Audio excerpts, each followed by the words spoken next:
कहानी किसान, लालची दोस्त और जादुई नाग। बहुत समय पहले की बात है। एक गांव में रामू नाम का एक गरीब लेकिन ईमानदार किसान रहता था। वह खेतों में मेहनत करता और अपने छोटे से घर में खुशी से जीवन बिताता। रामू का एक अच्छा दोस्त भी था, श्याम, जो थोड़ा लालची था और हमेशा जल्दी अमीर बनने के सपने देखता था। एक दिन रामू खेत में हल चला रहा था, तभी उसे जमीन के नीचे कुछ चमकता हुआ दिखाई दिया। उसने खोद कर देखा तो एक नाग निकला, जिसकी गर्दन पर सोने का छोटा सा तिलक था। वह नाग बोला, रामू, तुम नेक दिल इंसान हो। मैं एक जादुई नाग हूं।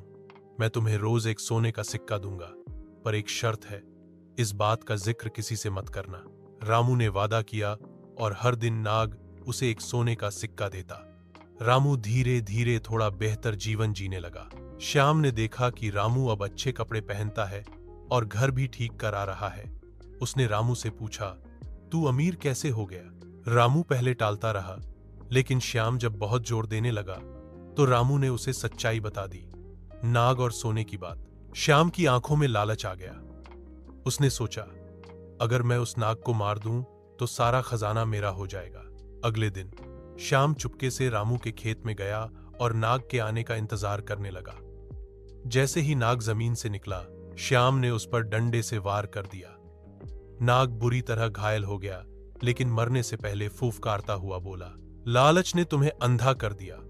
अब न सोना मिलेगा न सुख। नाग मर गया।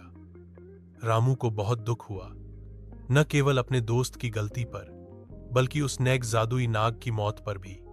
उसके बाद रामू फिर से गरीब हो गया और श्याम को अपने कर्मों की सजा मिली। उसे गांव से निकाल दिया गया। सीख, लालच बुरी बला है। जो थोड़ा है उसमें संतोष रखना ही सच्चा सुख है। अगर आप चाहें तो मैं इस कहानी को चित्रों के साथ या बच्चों की किताब के रूप में भी बना सकता हूं।